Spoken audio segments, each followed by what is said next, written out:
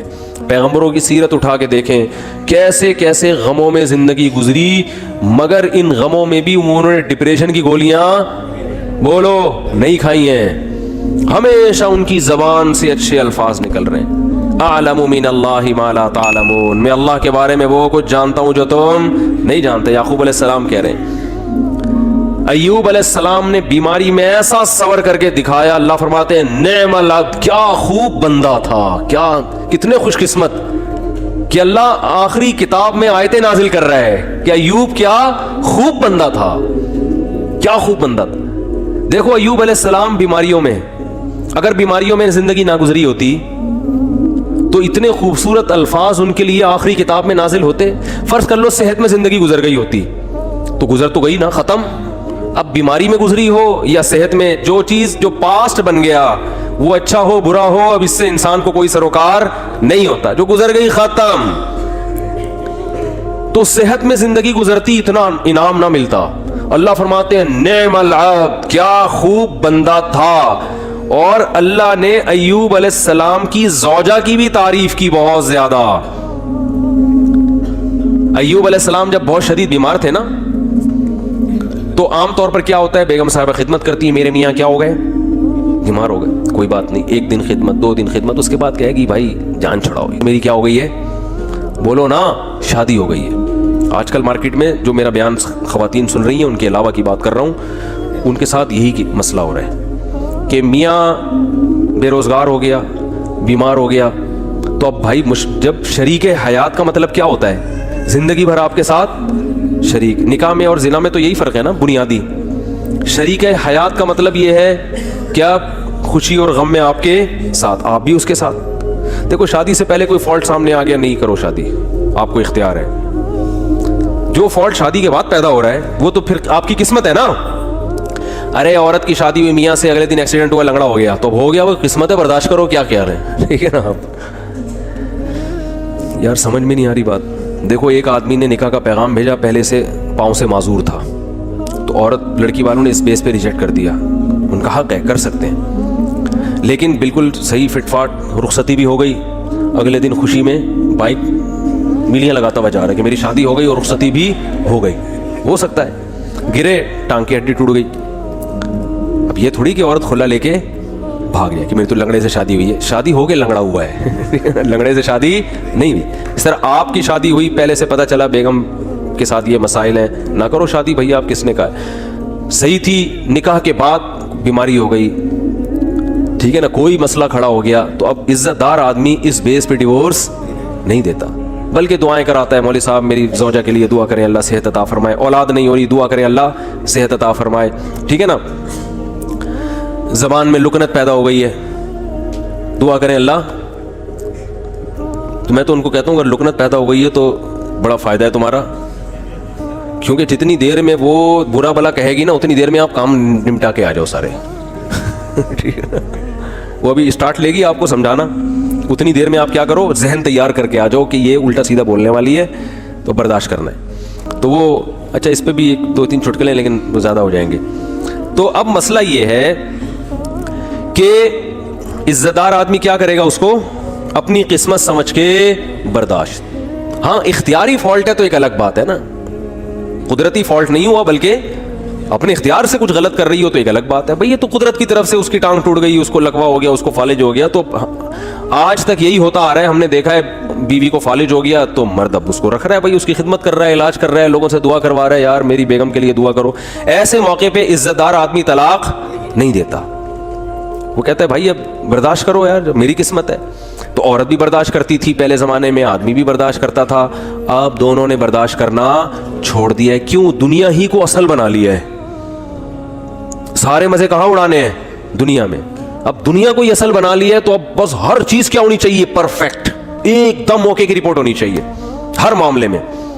تو یہ تو بھائی گوروں کا نظریہ ہے, یہ مسلمان کا نہیں ہے. تو میں ایوب علیہ السلام کا بتا رہا تھا کہ وہ شدید بیماری میں, وہ بیماری کیا تھی اس کا تفسیر میں کوئی ذکر نہیں ملتا نہ حدیث میں, بس کوئی بہت سخت بیماری تھی جس میں بہت طویل عرصے مبتلا رہے ہیں. تو اللہ نے ان کی زوجہ کا بھی خیال کیا. ان کی زوجہ نے اپنے میاں کی کئی سال خدمت کی ہے, کئی سال خدمت کی ہے. تو اب کیا ہوا کہ ایک دن خدمت میں تھوڑی سی کوتاہی ہوئی تو حضرت ایوب علیہ السلام کو غصہ آ گیا اور انہوں نے کہا کہ میں اگر ٹھیک ہو گیا نا میں تجھے 100 ڈنڈے ماروں گا. صحیح ہے نا, کیونکہ بیمار آدمی چڑچڑا ہو جاتا ہے نا, تھوڑا سا اس میں برداشت کم ہو جاتی ہے. اب بیچاری بیوی اتنی خدمت کر رہی ہے لیکن تھوڑی سی کوتاہی ہوئی تو ان کو غصہ آ گیا. انہوں نے کہا کہ اللہ کی قسم میں ٹھیک ہو گیا تو 100 ڈنڈے ماروں گا. تو اللہ نے ٹھیک کر دیا. اب پیغمبر پریشان کہ اتنی نیک بیوی جس نے اتنی خدمت کی, وہ کہ اس کو 100 ڈنڈے ماروں گا, تو بولے کہ ٹھیک نہ ہوتے تو ہی اچھا تھا بھائی. ٹھیک ہے نا. تو قرآن کے الفاظ دیکھو, خذ بیدک ضغثا فاضرب به ولا تحنس. اے پیغمبر آپ قسم بھی نہیں توڑ سکتے, آپ تو پیغمبر ہیں, اور بیوی اتنی نیک ہے اس کو مارنے کی اجازت نہیں ہے, اس کو آپ نے 100 ڈنڈے نہیں مارنے. اب قسم پوری کرنے کے لیے ایک جھاڑو لیں جس میں 100 تنکے ہو, ایک ہی دفعہ لگا دیں بس. ویسے تو ایک یوں کر کے بھی لگانا بھی ہوا ہے, لیکن جب بیوی کو پتا چلے گا اللہ نے میرے لیے میرے میاں کو یہ ہیلا بتایا ہے تو یہ جھاڑو لگانا یہ عزت دی جا رہی ہے. یہ کس کی طرف سے ہیلا بتایا جا رہا ہے؟ بولو بھائی, اللہ کی طرف سے.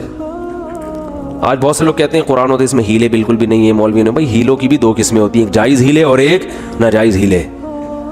ایک صاحب ٹی وی میں آ رہے تھے رمضان میں, وہ کہہ رہے تھے مولویوں نے ہیلے ویلے بہت نکالے ہوئے ہیں, ہر چیز کا ادھر سے ہیلا ادھر سے ہیلا, اور یہ سب بنی اسرائیل نے بھی ہیلے کر کے مچھلیاں پکڑی ہیں. تو میں نے کہا یار میں ان کے سامنے بیٹھا ہوتا تو میں کہتا آپ کو بنی اسرائیل کے ہیلے تو ذہن میں آ رہے ہیں جو اللہ نے خود ایوب علیہ السلام کو ہیلے بتائے. اس لیے دین فقہا سے سیکھو. یہ جو نئے نئے فنٹر بن رہے ہیں نا آج کل, ان سے دین نہ سیکھو. یہ ایک طرف کی دلیل جانتے ہیں, دوسرا ان کو پتہ ہی نہیں ہوتا.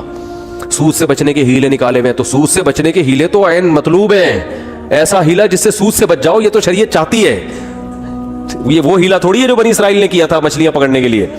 تو ہیلے دیر آر 2 types آف ہیلے. ایک ہیلا جو حرام سے بچاتا ہے, ایک ہیلا جو حرام میں ڈالتا ہے آپ کو. دونوں میں فرق ہے. سود سے بچنے کے لیے جو ہیلے کیے جاتے ہیں وہ سود سے بچنے کے لیے جاتے ہیں, چونکہ سود حرام ہے تو سود سے بچنے کے لیے کا مطلب حرام سے بچنے کے لیے. اور ایک ہیلا وہ ہوتا ہے جو حرام میں آپ کو مبتلا کر دیتا ہے. تو بیوی کو مارنا کوئی اچھا کام تو نہیں ہے نا اسلام میں. تو اللہ نے نیک بیوی کو بچانے کے لیے ان کو ہیلا بتا دیا کہ بھئی ایک جھاڑو میں 100 تنکے لو, ایک ہی دفعہ میں لگا دو تو گویا 100 کوڑے لگ گئے. تو قسم بھی پوری ہو گئی, بیوی بچ گئی. تو یہ اللہ نے حضرت ایوب علیہ السلام کی وائف کو, ان کی زوجہ کو, ان کی اہلیہ کو اتنا پروٹوکول کیوں دیا کہ قرآن میں ان کا تذکرہ بھی کر دیا. یہ شوہر کی خدمت کی وجہ سے, شوہر کے ساتھ وفا کی وجہ سے. یاد رکھو آج عورتیں اپنے شوہر کی طرف سے جن آزمائشوں میں ہیں, جو قدرتی آزمائشیں, جو قدرت کی طرف, بے روزگاری اللہ کی طرف سے ہو جاتی ہے نا. بھائی میاں کا روزگار چھوٹ گیا, یہ تو اللہ ہے جس کو چاہتا ہے رزق کشادہ دیتا ہے, جس کی چاہتا ہے روزی بند کر دیتا ہے. وہ بیچارہ اپنی طرف سے محنت کر رہا ہے لیکن بے روزگار ہو گیا, نہیں کاروبار حرکت میں آ رہا, تو یہ اللہ کی طرف سے ہے. خود سے نالائق ہو تو ایک الگ بات ہے.